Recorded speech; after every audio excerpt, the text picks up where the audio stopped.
இந்த உடல் உழைப்பு என்று சொல்கின்ற பொழுது ஒவ்வொரு குடும்பத்திலும் பார்க்கின்ற பொழுது ஆணும் பெண்ணும் ஒவ்வொரு நாளும் நீங்கள் கஷ்டப்பட்டு ஒவ்வொரு வேலையை நீங்களே செய்து உழைக்கின்றீர்கள். பார்க்கின்ற பொழுது வீட்டில் இருக்கின்ற குடும்ப தலைவர் வெளியிலே சென்று மண்வெட்டி மற்றும் கடைகள், சிறுகடை, பெருகடை மற்றும் பல்வேறு தொழிலை செய்து அந்த உழைப்பின் வழியாக பெறுகின்ற பொருளாதாரத்தின் அடிப்படையில் குடும்பத்தை அவர் வழிநடத்துகின்றார். பார்க்கின்ற பொழுது மனைவி என்று சொல்லுகின்ற பொழுது காலையிலிருந்து மாலை வரை அவர்கள் குடும்ப பணியை அவர்கள் காலை 4 மணியிலிருந்து சமைக்கின்ற பணி மற்றும் பார்க்கின்ற பொழுது குடும்பத்தை பராமரிக்கின்ற எல்லா பணிகளையுமே அவர்கள் செய்து கொண்டு வருகின்றார்கள். அப்படி பார்க்கின்ற பொழுது இன்னும் பிள்ளைகளும் பார்க்கின்ற பொழுது தங்களுடைய படிப்பு மற்றும் எல்லா விதமான ஆன்மீக காரியத்திலும் அவர்கள் சிறு சிறு உழைப்பை அந்த குடும்பத்துக்கு அவர்கள் அழகு சேர்க்கிறார்கள். ஆக உடல் உழைப்பின் வழியாக ஒரு குடும்பத்தை அழகு சேர்க்கின்ற ஒவ்வொருவருக்கும் கொடுக்கப்பட்ட அந்த பொறுப்பிலிருந்து நாம் பெற்றுக்கொள்கிறோம். இது ஒன்று. இரண்டாவது பார்க்கின்ற பொழுது அந்த அறிவு சார்ந்த பொறுப்பு என்று சொல்கின்ற பொழுது கல்வியாக இருக்கலாம், மற்றும் மருத்துவத்துறையாக இருக்கலாம், மற்றும் ஏனைய பணிகள் பார்க்கின்ற பொழுது அறிவு சார்ந்த பிள்ளைகளுக்கு நல்ல அறிவு, ஞானம் என நல்ல பண்புகளை கற்றுத்தருகின்ற அந்த உழைப்பில் இருந்து ஒவ்வொரு பிள்ளைகளுக்கும் மற்ற நல்ல உள்ளங்களுக்கு கற்றுக் கொடுத்தல் அந்த அடிப்படையில் அவர்கள் செய்கின்ற அந்த நலப்பணியையும் நாம் உணர்கின்றோம். மூன்றாவது பார்க்கின்ற பொழுது உள்ளம் சார்ந்த உழைப்பு என்று சொல்கின்ற பொழுது நற்செய்தி பணி. ஆக பார்க்கின்ற பொழுது அருட்பணியாளர்கள் மற்ற அருள் சகோதரிகள் என்ன பார்க்கின்ற பொழுது இந்த நற்செய்தி பணி குழுவில் இருக்கின்ற ஏனைய பொறுப்புகளில் இருக்கின்ற ஒவ்வொருவருமே இத்தகைய நற்செய்தி பணியை ஆற்றுகின்ற பொழுதும் அதுவும் நம்ம மீது கொடுக்கப்பட்ட அந்த பொறுப்பு. ஆக ஆண்டவர் இயேசு கிறிஸ்து சொல்லுகின்றார், நற்செய்தி அறிவிக்காவிடல் ஐயோ உங்களுக்கு கேடு. நற்செய்தி அறிவிக்க வேண்டியது நம்முடைய பொறுப்பும் கடமையும் ஆகும். அது நானாக விரும்பவில்லை என்று சொன்னால் என் மீது அது சுமத்தப்பட்ட ஒரு பொறுப்பாகும், கடமை என்பதை உணர்ந்து செய்ய வேண்டும் என்று அழைப்பு விடுக்கின்றார். ஆக ஒவ்வொருவரும் பார்க்கின்ற பொழுது இந்த பங்கிலும் சரி நாம் கொடுக்கப்பட்ட ஒவ்வொரு துறையிலும் பொறுப்புகளிலுமே நாம் நல்ல முறையில் உடல் உழைப்போடு கடவுளுக்கு உகந்த வகையில் உழைத்து அந்த கடவுளுடைய அந்த வழிபாட்டை ஆன்மீக காரியத்திலே அழகு சேர்க்க வேண்டும் என்பதுதான் கடவுள் விரும்புகின்ற அந்த அழைப்பு என்று பார்க்கிறோம். உதாரணமாக சொல்ல வேண்டும் என்று சொன்னால் பார்க்கின்ற பொழுது இந்த ஊரில் இந்த கன்னியாகுமரி மாவட்டத்தில் ஒரு குடும்பம், எனக்கு தெரிந்த குடும்பம், அது ஒரு கடவுள் பக்தி உள்ள ஒரு குடும்பம். கணவனும் சரி மனைவியும் சரி நல்ல ஒரு பக்தி உடம்பம், ஒரு சிறு கடை வைத்து பெட்டி கடை வைத்து காய்கறிகள் பழங்களை வைத்துத்தான் அந்த அவர்களுக்கு இருந்த 3 பிள்ளைகளையுமே நல்ல முறையில் கரை சேர்க்கின்றார்கள். தங்களுக்கு காலை 4 மணியிலிருந்து நைட்டு இரவு 11 மணி வரைக்கும் அந்த கடையிலே உட்கார்ந்து அந்த குடும்ப தலைவர் உழைத்து அந்த மூத்த மகனை டாக்டர் படிப்பும் படிக்க வைத்திருக்கிறார். அதே போல் பார்க்கின்ற பொழுது அந்த இளைய மகளை பார்க்கின்ற பொழுது அந்த குலசேரத்தில் இருக்கின்ற அந்த ஹோமியோபதி இல்லையா நேச்சுரோபதி அந்த மருத்துவமனையில் படிக்க வைத்து அவங்களையும் படிக்க வைத்து மேன்மைக்கு கொண்டு வந்திருக்கின்றான்.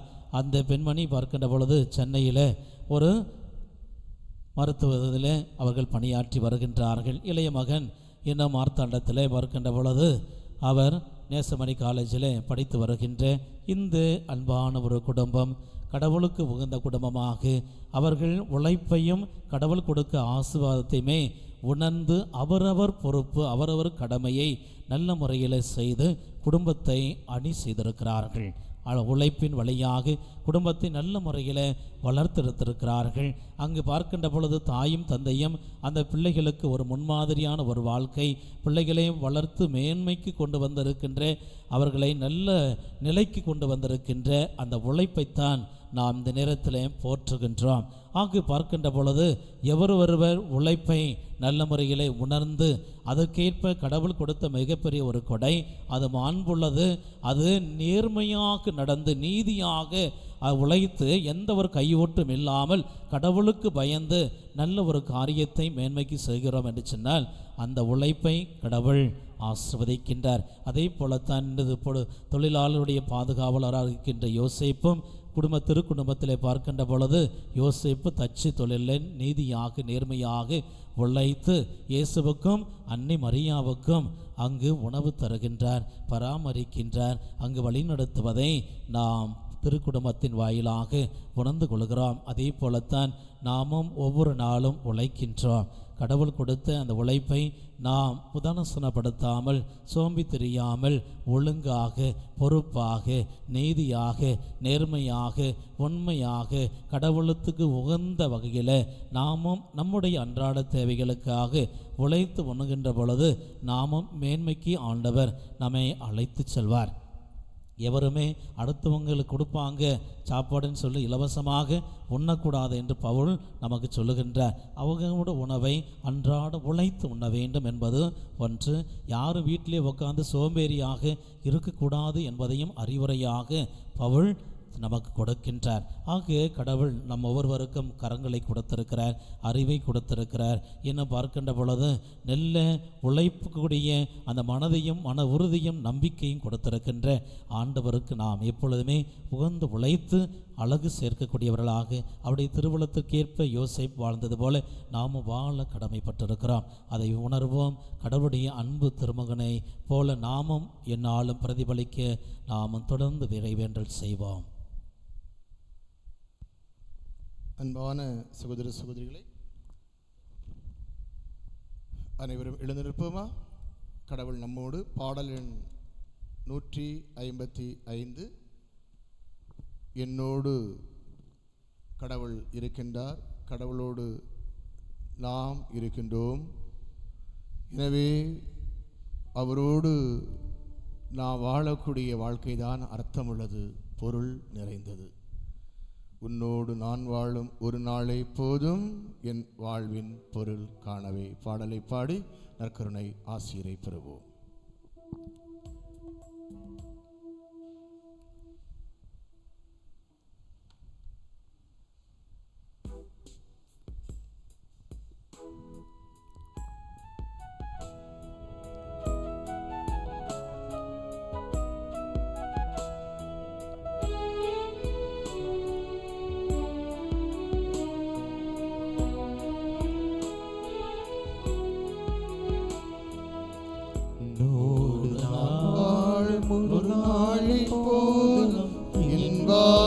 பொருள் காணவே ஒரு நாளை போதும்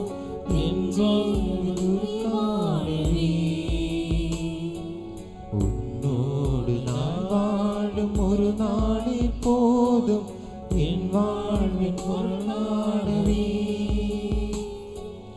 என்னோடு நீ பேசும் ஒரு வார்த்தை போதும் என் ஜீவன் உயிர் வாழவே. மனதில் என்றென்றும் மாறாது உன் பாசம், மனதில் என்றென்றும் மாறாது உன் பாசம்.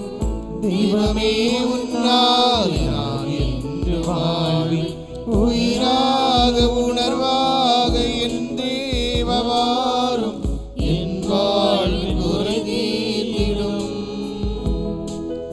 உன்னால் என் வாழ்வில் எல்லாமும் மாறும், தாயாக என்னை காத்திடும். உன்னோடு நான் வாழும் ஒரு நாளை போதும் என் வாழ்வில் பொருள் காணவே. என்னோடு நீ பேசும் ஒரு வார்த்தை போதும் என் ஜீவன் உயிர் வாழவே.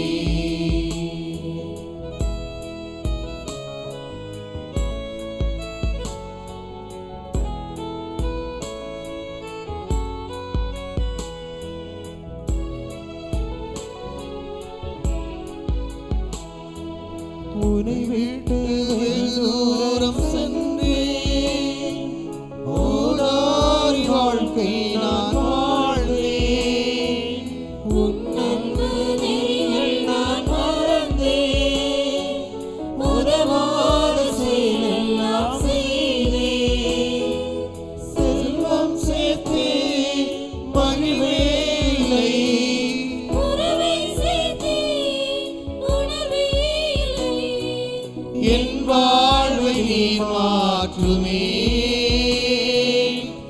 வாழ்வை மாற்றுவே. உயிராத உணர்வாக என் மேவாரும் என் வாழ்வின் குறை தீர்த்திடும். உன்னாலே என் வாழ்வில் எல்லாம் மாறும் தாயாக என்னை தாங்கிடும்.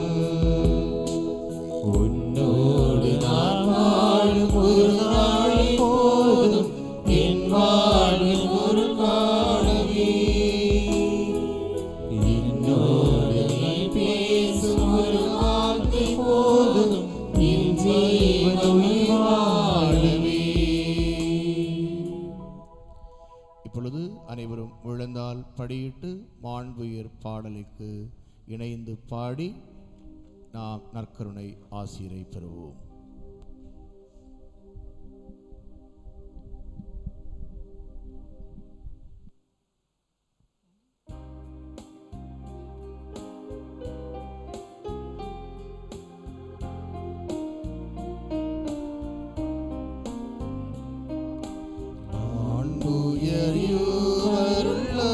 மானத்தை தாழ்ந்து பணிந்து ஆராதிப்போம்.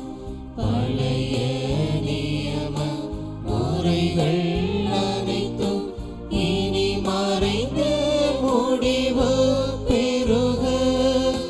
புதிய நியம முறைகள் வருக. புலன்களாலே மனிதன் இதனை அறிய இயலாம். குறையை நீக்க விசுவாசத்தின் உதவி பெறுக. பிதாவர்க்கும் சுதனவர்க்கும் புகழ்ச்சியோடு வெற்றியாகும். மீட்பின் பெருமை மகிமையோடு வலிமை வாழ்த்து யாவுமாக. இருவரிடமாய் வருகின்றவரா தூய ஆவி ஆனவர்க்கும் அளவில்லாத சம புகழ்ச்சி என்றுமே உண்டாகுக. ஆமென். வாணி நின்று அவர்களுக்கு அப்பம் அளித்தீரே. இனிமேலாம் தன்னகத்தை கொண்ட அப்பம் இதுவே. மன்றாடுவமாக. இறைவா, இந்த வியப்புக்குற அருள் அடையாளத்தில் உம்முடைய பாடுகளின் நினைவை எங்களுக்கு விட்டு சென்றே. உம் திருவுடல் திரு ரத்தம் ஆகியவற்றின் தூய மரலை வணங்கும் நாங்கள் உமது மீட்பின் பயனை இடவிடாமல் துயத்து உணர்ந்து மகிழ அருள்வீராக. தந்தையாகிய இறைவனாடும் தூயாவியாரின் ஒன்றிப்பில் இறைவனாய் என்றென்று வாழ்ந்து ஆட்சி செய்கின்ற உம்மை மன்றாடுகின்றோம்.